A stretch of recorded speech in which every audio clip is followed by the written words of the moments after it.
Hello दोस्तों, आज जो मैं बात करने जा रहा हूँ, आप लोगों ने बिल्कुल सही पढ़ा है और ये बड़ी चिंता की बात है। जब गूगल पे आप कुछ भी सर्च करोगे, आपको फ्री में कुछ भी नहीं मिलने वाला है।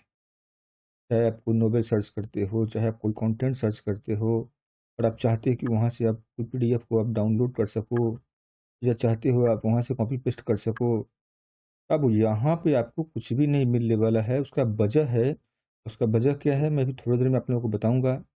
क्योंकि अब आप लोग देख रहे होगे ना, हर एक वेबसाइट धीमे-धीमे क्या हो रहा है, वो अपने कंटेंट को लॉक करते जा रहा है। और जब भी आप जाते हो वहाँ पे तो आपसे या तो ईमेल माँगता है या तो आपको वहाँ पे आपको कुछ पेमेंट करना पड़ता है, तब जाकर के आप उसके किसी भी चीज़ को आप सर्च कर पाते हो, कुछ पढ़ पाते हो, कुछ देख पाते हो। तो लगभग ये जो प्रचलन है, ये सभी साइटों के साथ शुरू हो गया हुआ है। यही वजह है कि लोग अब धीमे-धीमे यूट्यूब पे जाने लगे हैं, क्योंकि यूट्यूब पे जो गूगल पे जो आपको जो चीज़ें मिल रहा था, अब वो एक्सप्लेन्ड वे में मिलता है। आने वाले समय में ये भी होगा कि आप यूट्यूब पे जाओ और अच्छे कंटेंट को आप सर्च करना चाहते हो, तो वो भी आप नहीं देख सकोगे, क्योंकि जो लोग कंटेंट अपना क्रिएट कर रहा है, वो धीमे-धीमे अपने कंटेंट को वहाँ भी लॉक करेगा। अब सवाल है कि जो लोग फ़ाइनेंशियली कमज़ोर हैं, वो कैसे आने वाले समय में कंटेंट को पढ़ पाएँगे, कंटेंट को सर्च कर पाएँगे? क्योंकि पहले ये था कि बहुत सारी किताबें जो फ्री मिल जा रही थी, बहुत सारे नोवेल या कंटेंट जो फ्री मिल जा रहे थे आप, तो नेट क्या था, ओपन नेट था। लेकिन समय धीमे-धीमे करवट ले ले रहा है और जिनके पास जो भी कंटेंट है, चाहे वो कोई चुटकुला का किताब हो, चाहे वो कोई अच्छे नोवेल हों, कोई अच्छे बुक हों, सबके सबको लोग क्या कर रहा है, लॉक कर रहा है। और यही एक बड़ा वजह है कि आने वाले समय में गूगल को छोड़-छोड़ कर के लोग यूट्यूब पे जाएँगे, लेकिन यूट्यूब पे भी इन्हीं चीज़ों को फिर से दोहराया जाएगा। वहाँ भी आपको निराशा हाथ लगेगा, वहाँ भी आपको कंटेंट जो होगा आने वाले समय में लोग लॉक करना शुरू कर देगा। जो आज आप यूट्यूब पे भी जो पढ़ पा रहे हो या देख पा रहे हो, आने वाले समय में आपको देखने के लिए वहाँ भी पे करना पड़ेगा। और इस सब का वजह है और वो है बदलता हुआ नेट।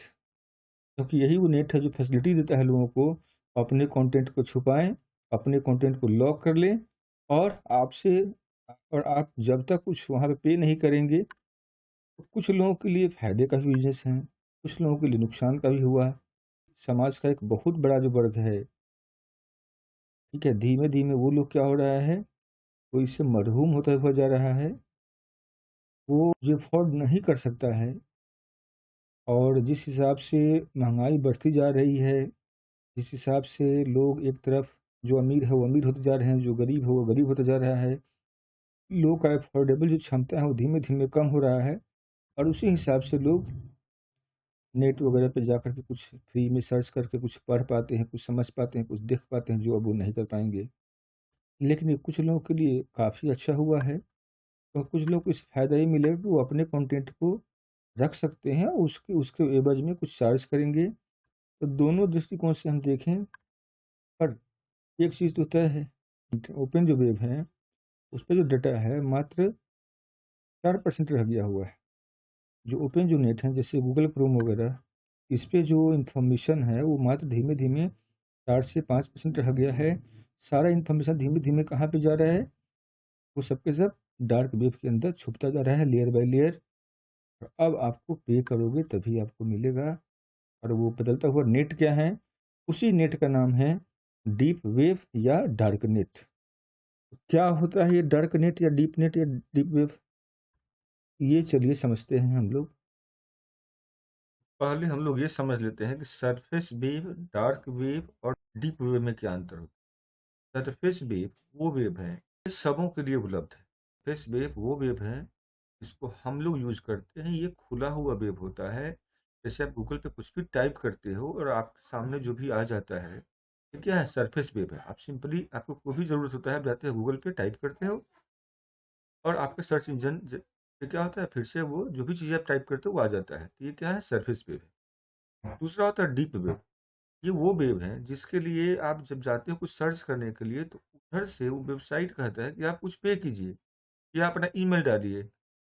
अब आपको जब आपको पे करना हो या आपको जब मेल डालना हो, तो इसका मतलब उसका कंटेंट क्या छुपा हुआ है। जो कंटेंट नेट पे डला हुआ है, जिसको देखने के लिए या पढ़ने के लिए आप जब तक अपना मेल, अपना पासवर्ड या अपना आप कुछ डालोगे नहीं या उसको कुछ पे नहीं करोगे, तब तक वो सुविधा आपको उपलब्ध नहीं होगा। और इसी के ज़रिए जैसे मान लो कोई न्यूज़पेपर है, मैगज़ीन है, आप चाहते हो उसको, कोई किताब है, चाहते हो उसको पढ़ना, तो आप नहीं पढ़ सकते हो क्योंकि उसको डीप डीप वेब पे डाल दिया हुआ है। और इसको आप तभी देख सकते हो ज जब आप अपना कोई पासवर्ड डालोगे, तो जो कंटेंट है उसको कोई सर्च इंजन नहीं खोज सकता है, क्योंकि सरफेस वेब के कंटेंट को कोई सर्च इंजन खोज सकता है। तो ये है डीप वेब। अब डार्क वेब क्या है? डार्क वेब वो वेब होता है जिसका जो कंटेंट होता है वो छुपा हुआ होता है, जानबूझ करके उसको छुपाया जाता है, क्योंकि ये एक चोर वेब है। ये सुविधा सभी के लिए उपलब्ध नहीं है। अब है कि इसमें से लीगल कौन है, इलीगल कौन है, इसकी बात जरा हम कर लें। सरफेस वेब क्या है? लीगल है। तीनों तो वेब ही हैं।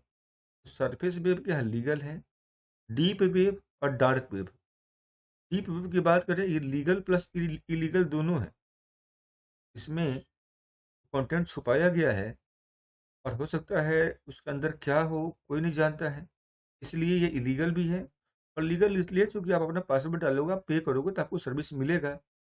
ये इलीगल भी है, तो डीप वेब लीगल और इलीगल दोनों हो जाएगा।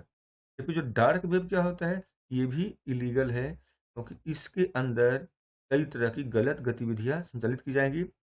अब रही बात कि किस पे कितना इन्फॉर्मेशन आज के डेट में है।